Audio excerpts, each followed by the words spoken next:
BRS MLC కవితను కాసేపట్లో తీహార్ జైలుకు తరలించనున్నారు ఈడీ అధికారులు. కవితకు 15 రోజుల జ్యుడిషియల్ రిమాండ్ విధించింది రౌస్ అవెన్యూ కోర్టు. ఏప్రిల్ 9 వరకు జ్యుడిషియల్ కస్టడీలోనే ఉండనున్నారామె. ఢిల్లీ లిక్కర్ కేసులో మొత్తం 10 రోజుల పాటు కవితను ప్రశ్నించిన ఈడీ మరోసారి తమ కస్టడీకి ఇవ్వాలని కోర్టును కోరలేదు. మరోవైపు కవిత బెయిల్ పిటిషన్పై కోర్టులో వాదనలు జరిగాయి. పిల్లలకు పరీక్షలున్నాయని కోర్టుకు కవిత తరపు న్యాయవాదులు వివరించారు. పరీక్షలున్నందున మధ్యంతర బెయిల్ మంజూరు చేయాలని కోర్టుకు విజ్ఞప్తి చేశారు. మరోవైపు కవిత హై ప్రొఫైల్ కలిగిన వ్యక్తిని, ఆమెకు బెయిల్ ఇస్తే సాక్షులను ప్రభావితం చేస్తారని కోర్టు దృష్టికి తీసుకెళ్లారు ఈడీ తరపు న్యాయవాదులు.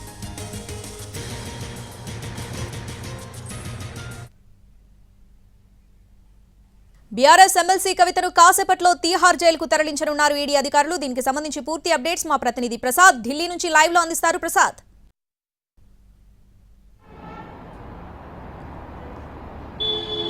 10 రోజులు ఈడీ కస్టడీలో ఉన్న తర్వాత ఈ రోజు ఈడీ అధికారులు తిరిగి ప్రత్యేక న్యాయస్థానం ముందు జ్యుడిషియల్ కస్టడీ కోరుతూ వాదనలు వినిపించడం జరిగింది. దీంట్లో భాగంగా రౌస్ అవెన్యూ కోర్టు ఈడీ ప్రత్యేక న్యాయస్థానం ఏప్రిల్ 9 వరకు కూడా జ్యుడిషియల్ కస్టడీ విధిస్తూ నిర్ణయం తీసుకుంది. దీనికి సంబంధించి వాదనలో భాగంగా తన పిల్లలకు పరీక్షలు ఉన్నందు కారణం అంటే ఈ రోజు నుంచి ఏప్రిల్ 20వ తేదీ వరకు కూడా తన చిన్న కుమారుడుకు ఎగ్జామ్స్ ఉన్నందున తన తల్లి పర్యవేక్షణ ఉండాలి కాబట్టి దీనికి మధ్యంతర బెయిల్ను మంజూరు చేయాలని చెప్పి అభ్యర్థించడం జరిగింది. దీనికి సంబంధించి కోర్టు ఏప్రిల్ 1వ తేదీన దీనిపై ప్రత్యేకంగా వింటామని చెప్పడం జరిగింది. మొత్తంగా ఈ కోర్టు ఆర్డర్ కూడా మరికొద్ది సేపట్లో రానుంది. కాబట్టి ఆర్డర్ వచ్చిన తర్వాత అక్కడి నుంచి రౌస్ అవెన్యూ కోర్టు నుంచి నేరుగా ఈ తిహార్ జైలుకు తీసుకురావడం జరుగుతుంది.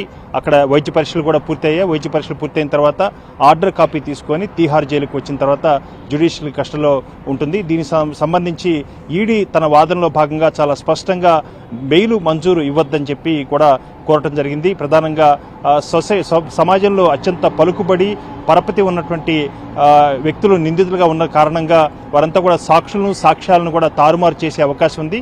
ఎట్టి పరిస్థితులను బెయిల్ మంజూరు చేయాలని చెప్పి కూడా కోరటం జరిగింది.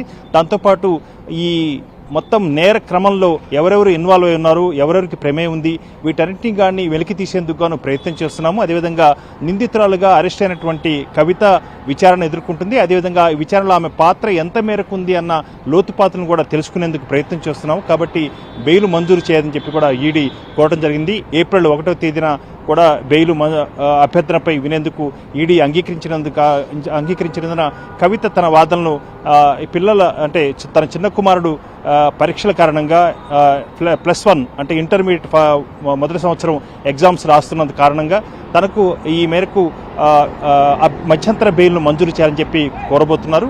అదేవిధంగా దానికి సంబంధించి విచారణ జరిగిన తర్వాత కోర్టు నిర్ణయం తీసుకునే అవకాశం ఉంది. ప్రస్తుతం ఇప్పటి వరకు జరిగినటువంటి పరిణామక్రమం చూసినట్లయితే ఎవరికి కూడా మధ్యంతర బెయిల్ మంజూరు కాలేదు. సిసోడియా కానీ ఇంకా ఇతర నిందితులుగా అరెస్ట్ అయినటువంటి ఈ కేసులో అరెస్ట్ అయినటువంటి ఎవరికి కూడా మధ్యంతర బెయిల్ మంజూరు కాలేదు.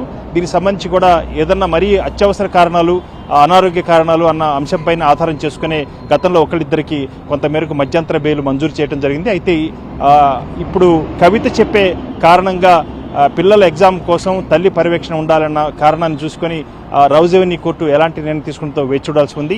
ఏప్రిల్ 1వ తేదీన కోర్టు నిర్ణయం కూడా చాలా కీలకం కాబోతుంది ఈ కేసుకు సంబంధించి. అదేవిధంగా మొత్తం ఈ కేసులో నేర క్రమంలో పాల్గొన్నటువంటి వ్యక్తులు ఇంకా ఎవరైనా ఉన్నారా, వీటన్నిటినీ కూడా పరిశీలిస్తున్నాము. కాబట్టి ఈ అరెస్ట్ అయినటువంటి నిందితులకు సమాజ మూలాల్లో చాలా బలమైనటువంటి మూలాలు ఉన్నాయి. కాబట్టి వారంతా కూడా ప్రత్యేకంగా వీటన్నిటి కూడా తారుమారు చేసే అవకాశం ఉంది. కాబట్టి ఈ మొత్తం విచారణ ప్రక్రియ విఘాతం కలిగే అవకాశం ఉంది. కాబట్టి బెయిల్ మంజూరు చేయరాదని చెప్పి ఈడీ వాదిస్తుంది. చూడాలి ఏం జరుగుతుందో ఏప్రిల్ 1వ తేదీన మధ్యంతర బెయిలుపై కవిత చేసుకున్నటువంటి అభ్యర్థన గురించి.